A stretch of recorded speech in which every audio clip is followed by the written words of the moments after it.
table of democratic deliberation. And it used to take off the table redistribution of wealth. It was called deprivation of property without due process, substantive deprivation of property without due process. This country is based on taking people's property without due process. Just because the United States wasn't a perfect... Have you ever been to a Native American reservation? Have you ever been to one? A Native American reservation? Yeah, have you ever been to one? So you think... No, I haven't been to one. I think most of the land in the United States was expropriated without due process. That is what this country is based on. The whole world was in a predatory mode. Yeah. And so now you want to fault the United States because it was it was in a predatory mode. I'm just saying it has a history, and you can't ignore it. You can't hold it up as an example of an actually existing example of your ideal, because it isn't. It has nothing to do with what your ideal is. There was, in degree, the United Manhattan was bought. The colonial United States. Was it bought, or was it taken by force? Was so much less free than the United States right now. Like millions of people were owned by other people. Land was stolen from the rightful possessors of that land. Are you grateful? It has no relationship to the ideal. Are you grateful that they started the process of more respect for individual rights? They started the process. You know what there was before? I'm a big fan of the liberal principles that are incipient in the American Before, what you had family, was a monarch, was a tyrant. That's what you believe in? The United States was a step in the right direction, and all you're doing is putting it down because it wasn't perfect.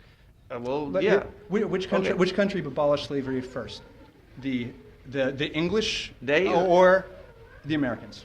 Depends on what part of the United States you're talking about. Some parts were free. The United States or the United Kingdom. Which one abolished slavery first? I said it depends on the states. So you don't get to take out the slave states from the United States. No. That's part of the system. The Constitution is designed to give those states power so that they can maintain slavery. So that the structure of our Constitution has slavery built into it. I'll answer your question if you want. Right.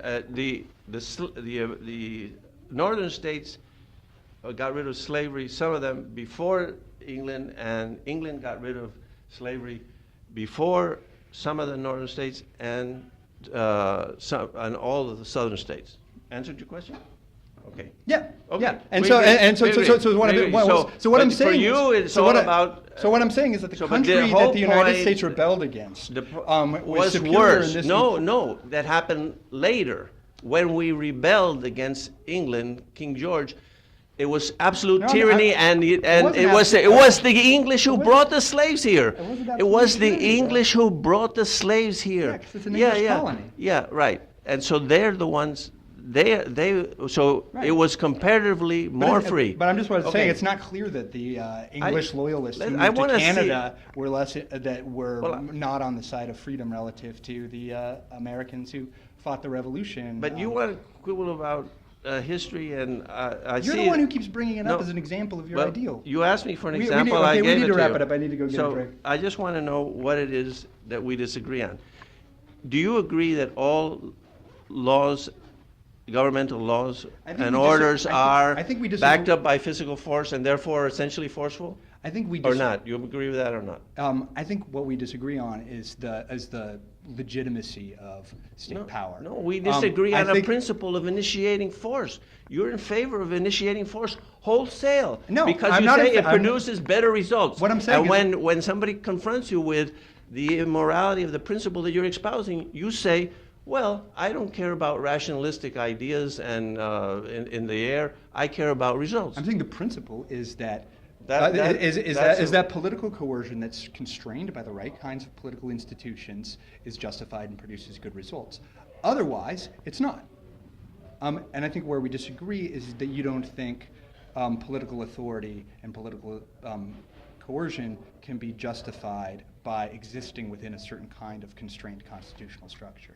No, we don't. Of course I agree with a constrained constitutional structure. That's what a limited government is. And that's where it started.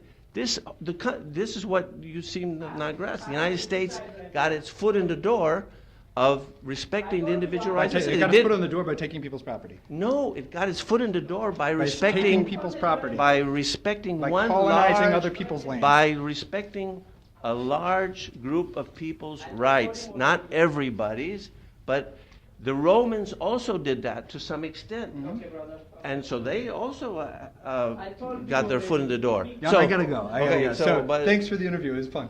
Well, I'm still trying to figure out exactly which of my premises you dispute, because I don't know if you dispute the fact that all laws and governmental orders are backed up by physical force. You agree with that? I think that political authority is backed up by coercion. Yes. Absolutely. So, okay. So should the government take I an gotta action go to- against someone who hasn't violated anybody's rights?